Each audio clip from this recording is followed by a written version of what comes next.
الحمد لله رب العالمين وصلى الله وسلم وبارك على نبينا محمد خاتم النبيين وعلى آله وصحبه أجمعين. أما بعد فأعوذ بالله من الشيطان الرجيم. بسم الله الرحمن الرحيم. يا أيها الذين آمنوا كتب عليكم الصيام كما كتب على الذين من قبلكم لعلكم تتقون. وقال تعالى شهر رمضان الذي أنزل فيه القرآن هدى للناس وبينات من الهدى والفرقان فمن شهد منكم الشهر فليصم. وقال تعالى وإذا سألك عبادي عني فإني قريب أجيب دعوة الداعي إذا دعان فليستجيبوا لي وليؤمنوا بي لعلهم يرشدون. سبحان ربك رب العزة عما يصفون وسلام على المرسلين والحمد لله رب العالمين. جلسہ بہت دیر پہلے شروع ہوا. آپ لوگ مختلف موضوعات پر اور مختلف باتیں غور و فکر کی. مجھ سے پہلے علماء کرام نے آپ کے سامنے پیش کی. اللہ رب العزت ان سب کو جزائے خیر نصیب فرمائے. اور جو باتیں ان حضرات نے آپ کے سامنے رکھی ہیں اللہ رب العزت اس میں سے جو کچھ خیر ہے اس کو دل میں پیوست فرمائے، اور ان میں سے کسی بات میں یا میری آگے کہی جانے والی باتوں میں کوئی شر ہے تو اللہ رب العزت اس کو فنا فرمائے. وقت اتنا زیادہ ہو چکا ہے کہ اب آپ لوگوں کی رعایت ضروری ہے. ہم تو علماء ہیں، ہمارے پاس بہت سی مرتبہ اندر سے طبیعت اتنی آزاد ہوتی ہے کہ گھنٹہ دو گھنٹہ بولنا بھی کوئی مشکل نہیں ہوتا. لیکن شرافت کی بات یہ ہے کہ آدمی اپنی سنانے کے بجائے لوگوں کے حالات کی رعایت کر لے. کوشش کروں گا کہ مختصر انداز سے سادے طریقے سے وہ باتیں کہہ دوں جو میرے لیے اور آپ کے لیے سب کے لیے فائدہ مند ہو. بہت سادہ سی چند باتیں ذکر کرنا ہے جس کو قابو میں لانا، جس پر عمل کرنا انشاءاللہ ہمارے لیے آسان ہوگا، اور اللہ رب العزت ہی آسان کرنے والے ہیں. قرآن مجید کی رمضان کے حوالے سے جو ہدایات ہیں یا جو فضائل ہیں اس حوالے سے میں نے 3 آیتوں کے مختلف حصے، قرآن مجید کے آیتوں کے مختلف ٹکڑے میں نے آپ کے سامنے تلاوت کیے. مجھے بتایا گیا کہ استقبال رمضان کے حوالے سے اس پروگرام کو رکھا گیا ہے، اصلاح معاشرے کے حوالے سے اس پروگرام کو رکھا گیا. میں چاہوں گا کہ جو میرے لیے جو بات ہے میں آپ کے سامنے اس بات کو رکھ لوں. میں چاہتا ہوں کہ میں جو کرتا ہوں، جو میں سوچتا ہوں، وہ آپ بھی سوچیں اور وہ آپ بھی کرنے لگ جائیں. اگر میرے اس طرح کرنے سے مجھے کوئی فائدہ اگر پہنچ رہا ہے تو اللہ کرے کہ مجھ سے دوگنا فائدہ آپ کو پہنچے. اللہ رب العزت نے رمضان المبارک کے حوالے سے قرآن مجید میں 3 باتیں ارشاد فرمائی ہیں، 3 عمل کی طرف توجہ دلائی. رمضان جس سے رمضان کی پہچان ہے وہ ہے روزہ. روزے کے متعلق 2-3 باتیں مختصر طریقے سے یاد رکھیے. سارے روزے رکھنا، بہتر طریقے سے روزے رکھنا، یعنی آداب کی رعایت کرتے ہوئے، اور گناہوں سے پاک روزے رکھنا. جس نے یہ کر لیا کہ سارے روزے رکھے اور جھوٹے بہانے اور بنے ہوئے عذر اور پیدا کیے ہوئے عذر کی بنیاد پر روزے نہیں چھوڑے، شریعت نے جس کو عذر کہا ہے وہی عذر ہے، اس کے علاوہ کوئی چیز اپنی طرف سے بنا لینا، عذر پیدا کر لینا جس کو شریعت نے عذر نہ کہا ہو، اس عذر کو عذر سمجھنا خود گناہ ہے۔ اس لیے روزے بغیر عذر کے نہ چھوڑے جائیں، اور روزہ پورے آداب کی رعایت کرتے ہوئے ہو، یعنی اس طرح ہو کہ دو چیزوں کی اس میں رعایت ہو۔ ایک تو یہ کہ روزہ صرف پیٹ کا نہ ہو، آنکھ کا، کان کا، زبان کا اور سارے بدن کا روزہ ہو۔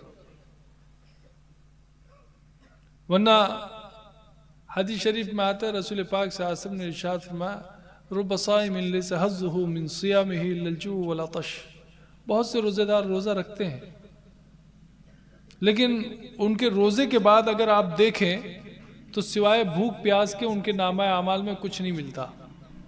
رسول پاک صلی اللہ علیہ وسلم فرما رہے ہیں کہ اس روزے سے علماء کے بیان کے مطابق تو فرض تو ادا ہو گیا، لیکن رسول اللہ فرما رہے ہیں اس روزے کی جو برکتیں ہیں، اس کی جو روحانیت ہے، اس کے جو اچھے اثرات ہیں، اس کے جو برکات ہیں، اس روزے سے جو فائدے حاصل ہونے چاہیے، اس روزے سے جو مقصد تھا وہ مقصد ان کو کسی طرح حاصل نہیں ہوگا۔ روزے کا مقصد کیا ہے؟ لعلکم تتقون۔ اللہ رب العزت نے ارشاد فرمایا روزے اس لیے فرض کیے جا رہے ہیں تاکہ تم متقی بن جاؤ۔ تقوی کس چیز کا نام ہے؟ ہم سوچتے ہیں جب ہم علماء کی زبان سے سنتے ہیں تقوی کا لفظ تو بعض مرتبہ ذہن میں آتا ہے تقوی ایک ایسی چیز ہے کہ جس کو بولا تو جاتا ہے، کہا تو جاتا ہے، لیکن باہر اس کا کوئی وجود نہیں ہے، اور وہ جن لوگوں کے پاس تھا وہ دنیا میں نہیں ہے۔ یہ ہمارا ایک عجیب سا تصور تقوی کے متعلق ہے کہ تقوی یا تو پایا نہیں جاتا، یا اگر پایا جاتا ہے تو وہ کسی کے ساتھ چلا گیا، اب دنیا میں کہیں تقوی نہیں ہے۔ اس طرح کے تصورات پہ ہم جی رہے ہیں۔ طلق ابن حبیب ایک تابعی ہیں، ان سے پوچھا گیا کہ حضرت تقوی کس چیز کا نام ہے؟ انہوں نے فرمایا الامتثال بما امر اللہ تعالی به رجاء فی ثوابہ والاجتناب اما نہا عنہ خوفا من عقابہ۔ اللہ نے جن کاموں کو کرنے کو کہا ہے ان کاموں کو کرنا، ان کاموں کے کرنے پر جو اجر و ثواب لکھا ہے اس کی امید رکھنا، اور جن کاموں سے بچنے کو کہا ہے، جن گناہوں سے گریز کرنے کو کہا ہے، ان گناہوں سے گریز کرنا، ان گناہوں پر جو وعیدیں ہیں ان وعیدوں سے بچنے کے لیے، ان وعیدوں کے ڈر سے، اس سزا اور عذاب سے بچنے کے ڈر سے ان گناہوں سے بچ جانا، اس کا نام ہے تقوی۔ تقوی کوئی ایسی چیز نہیں ہے کہ جس کا وجود نہ ہو، ہر مومن میں تقوی موجود ہے، اس کے معیار کا فرق ہے۔ ایک آدمی نماز بھی پڑھ رہا ہے، غیبت نہیں کرتا، روزے رکھ رہا ہے، عمدہ رکھ رہا ہے۔ ایک آدمی نماز میں کمزور ہے، روزے میں مضبوط ہے۔ ایک آدمی نماز میں بھی کمزور، روزے میں بھی کمزور، لیکن اتنی بات ضرور ہے کہ سود نہیں کھاتا، بیاج کا اس کو نہیں چلتا۔ تو ایک آدمی نماز روزے اور کر رہا ہے اور گناہوں سے بچ بھی رہا ہے، اور سود بیاج سے بھی بچ رہا ہے، اور گناہوں کے کاموں سے بھی بچ رہا ہے، ہر طریقے کے اعمال کو جو اللہ رسول کی شریعت ہے اس شریعت کے مطابق اپنی زندگی گزار رہا ہے، وہ اعلیٰ درجے کا۔ ایک اس سے نیچے ہے، ایک اس سے نیچے ہے، ایک اس سے نیچے ہے، اور کم سے کم درجے کا متقی ایک گنہگار سے گنہگار مسلمان بھی ہے۔ وہ کیسا متقی ہے کہ وہ کفر اور شرک بالکل نہیں کرتا، اس کی ساری زندگی گناہوں سے بھری پڑی ہے، لیکن اس کے نامہ اعمال میں کہیں کفر اور شرک نہیں ہے۔ تو یہ شرک کا متقی ہوا کہ شرک سے بچنے والا ہوا۔ ایک آدمی کبیرہ گناہوں سے بچنے والا ہوا، ایک آدمی صغیرہ گناہوں سے بھی بچتا ہے، ایک آدمی کبیرہ صغیرہ شرک ہر طرح کے گناہوں سے بچنے کے ساتھ ساتھ فرض اعمال بھی کر رہا ہے، اور فرض کے ساتھ ساتھ نوافل اعمال میں مشغول ہے، تو وہ اعلیٰ درجے کا متقی۔ ہم نے یہ سمجھ رکھا ہے کہ صرف عبادتوں کے کرنے کا نام تقوی ہے، اور دوسرا حصہ ہم نے چھوڑ دیا کہ اصل تقوی یہ ہے، تقوی کا اصل معنی بچنا ہے، اس لیے تقوی اصل یہ ہے کہ آدمی اپنے آپ کو گناہوں سے بچائے۔ رسول پاک صلی اللہ علیہ وسلم نے ایک مجمع میں صحابہ کے درمیان میں ارشاد فرمایا کہ کوئی ہے جو مجھ سے چند باتوں کو لے اور اس پر عمل کرے، یا ان لوگوں تک پہنچا دے جو اس پر عمل کرے۔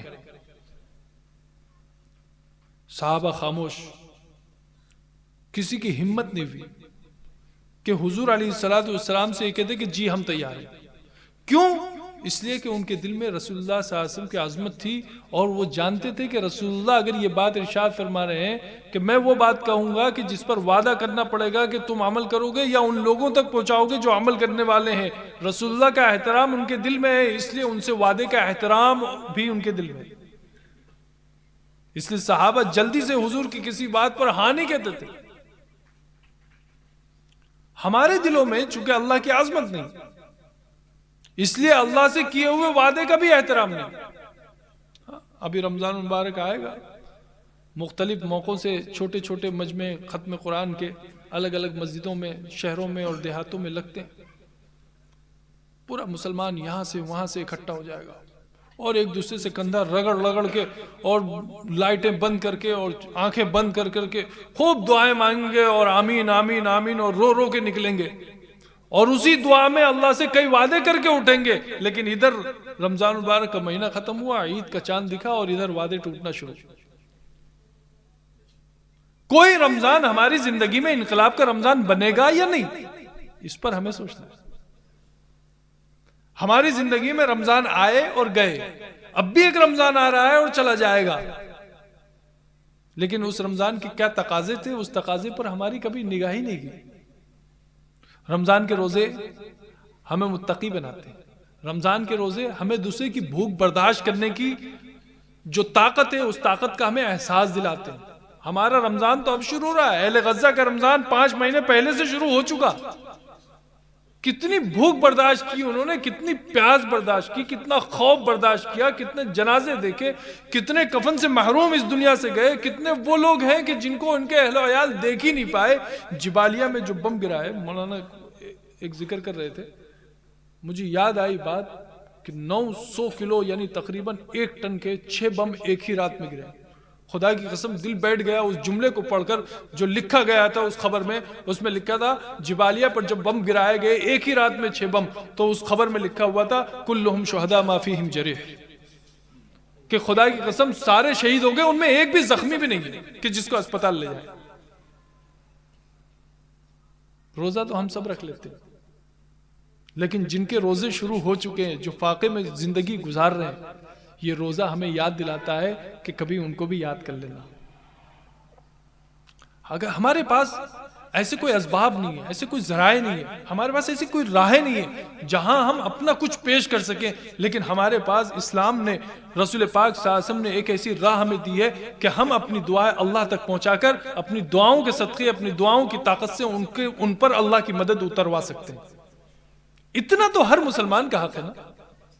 کوئی کچھ کر سکتا ہو نہ کر سکتا ہو، دعا کے لیے رب کے سامنے ہاتھ تو اٹھا سکتا ہے.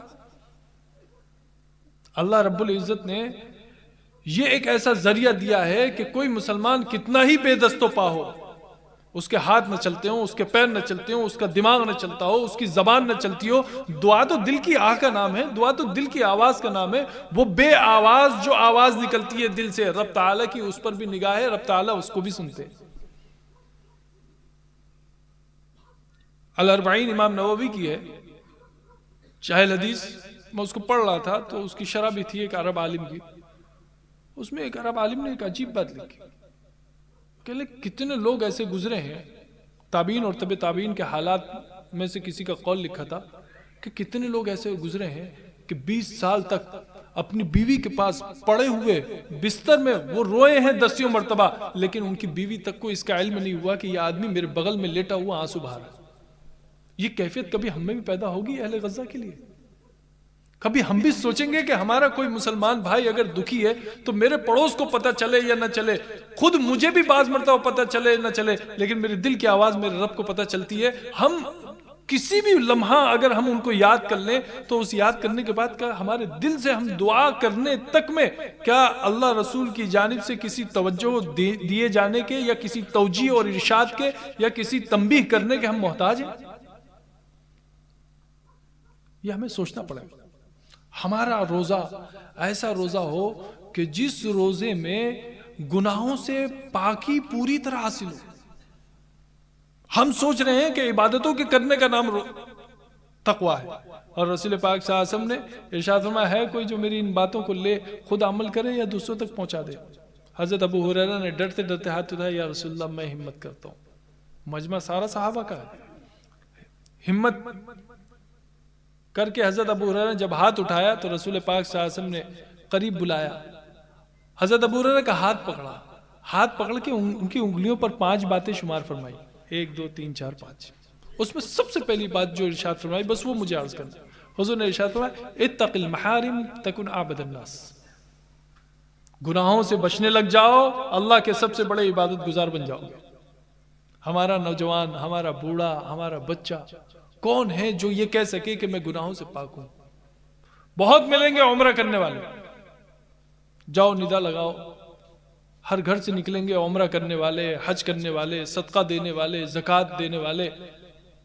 اور شہروں کے شہروں میں آواز لگاتے پھرو، گلی چوراہوں میں آواز لگاتے پھرو، ملٹیوں میں گھس گھس کے آواز لگاؤ کہ نکلو وہ نوجوان جو پاک دامن ہو، جن کی کبھی غلط نگاہ نہ پڑی ہو، جنہوں نے کبھی اپنے دامن کے اندر داغ نہ لگنے دیا ہو. نکالو اس بیٹی کو جس کے دل میں کبھی برے خواہشات پیدا نہ ہوئی ہو. تو ڈھونڈنے سے انگلیوں پر گنے جانے والے افراد نہیں نکلیں گے.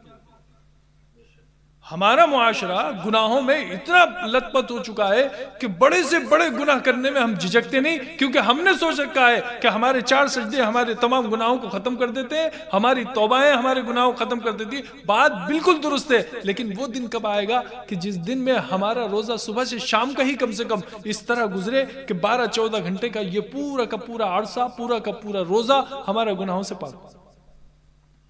اب لگاؤ ندا.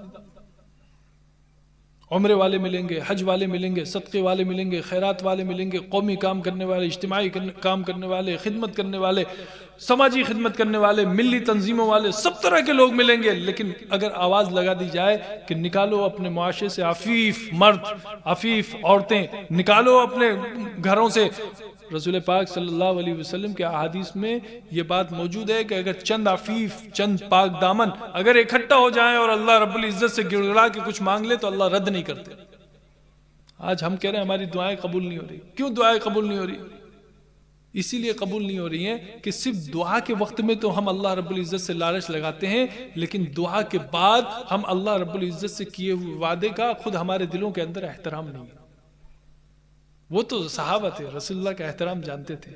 وہ کہتے تھے کہ رسول اللہ سے کوئی بات اگر کہیں گے تو پھر اس کو پوری کرنا ہے. اللہ رب العزت نے صحابہ کی تعریف فرمائی.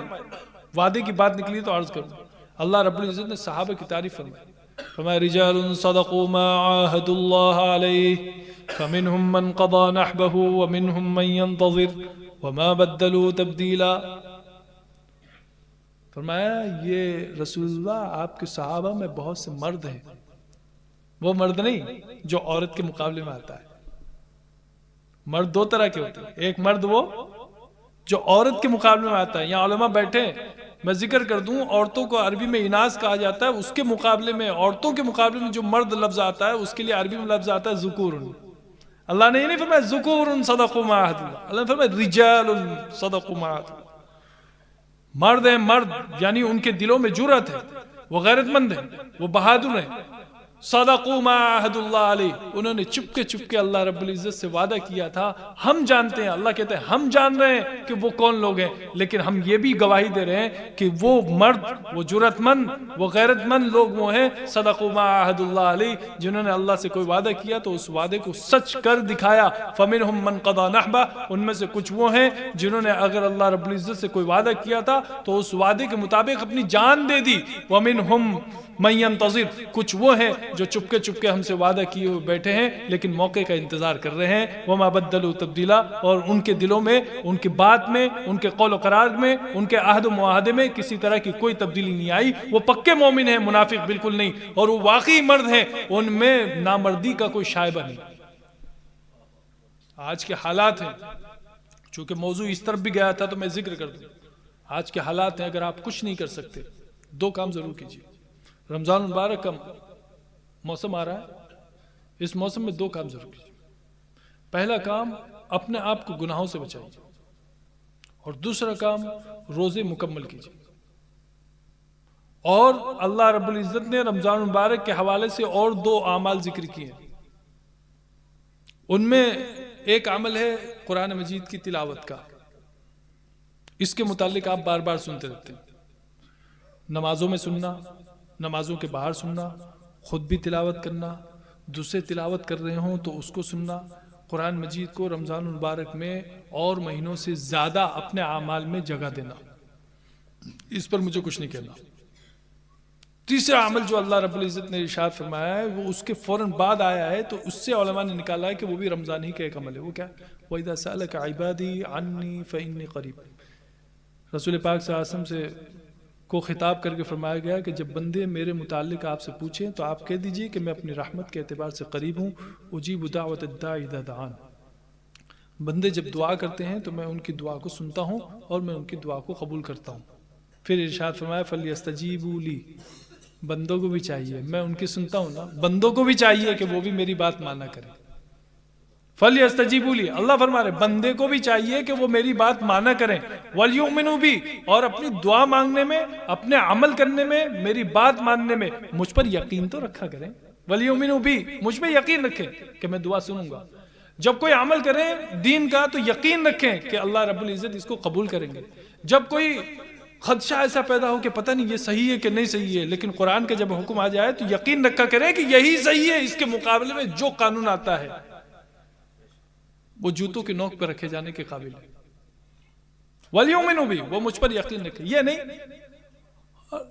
مردوں کو دیا ہے دگنا، عورتوں کو آدھا دیا ہے، شریعت نے ظلم کر دیا ہے، اور وراثت میں تو مسئلہ یوں ہے، اور طلاق میں تو مسئلہ یوں ہے، اور پردہ تو اصل میں آنکھ کا ہوتا ہے، اور یہاں جو ہے نا شریعت میں اگر جہاد کا مسئلہ نہ ہوتا تو بے عزتی نہ ہوتی، لا حول ولا قوت الا باللہ۔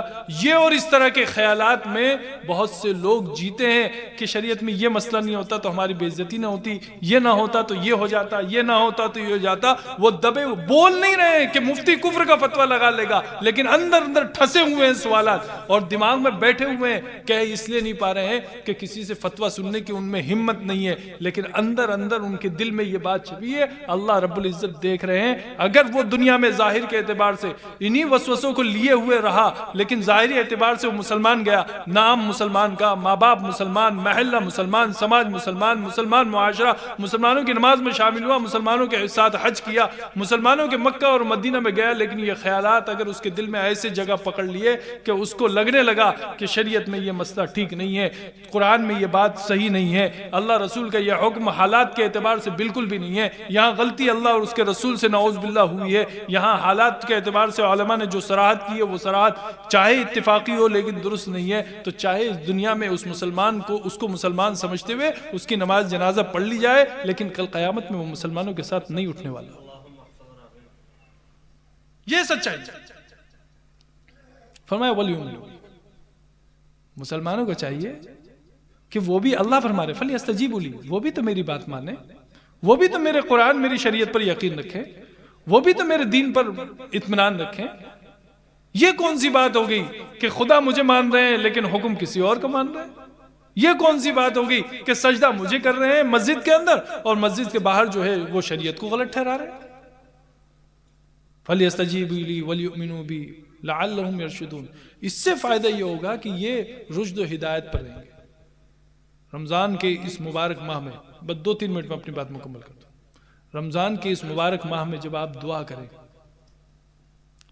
روزے مکمل، تلاوت خوب، تراویح کا اہتمام، اور جب دعا کریں تو دعا میں بہت سوچ سمجھ کر، بہت اطمینان کر کے، حالات کا جائزہ لے کے، اور تنہائی میں، مسجد میں اور بستر میں اور گھر میں اور کمرے پر، جہاں آپ کے لیے مناسب ماحول ہو، اس مناسب ماحول میں دنیا کے تمام حالات کا جائزہ لے کر کچھ نہ کچھ اللہ رب العزت سے وعدہ کر لیں۔ یہ آپ کے اور اللہ کے درمیان کا معاملہ ہوگا، اور پھر اللہ کو سچ کر دکھائیں اس وعدے کو۔ آج قوم کو ایسے ہی نوجوان، ایسے ہی بوڑھے، ایسے ہی صاحب ایمان افراد کی ضرورت ہے کہ وہ دنیا کو کچھ کہے بغیر اللہ رب العزت سے چپ کے ایسے وعدے کر لیں کہ ان وعدوں کو پورا کرنے کی ضرورت پیش آئے تو وہ اپنی جان کی کوئی قیمت نہ سمجھے، اور اللہ کی عظمت پر اور اللہ سے کیے ہوئے وعدے کے احترام میں وہ اپنی جان کے نذرانے پیش کر دیں۔ اگر یہ ہندوستان کے مسلمانوں نے کر لیا تو اللہ کی ذات سے امید ہے کہ ہندوستان کے مسلمانوں کا مستقبل، اس میں تھوڑی سی بے سکونی تو ہو سکتی ہے لیکن اس کا مستقبل ہندوستان میں ختم نہیں ہو سکتا۔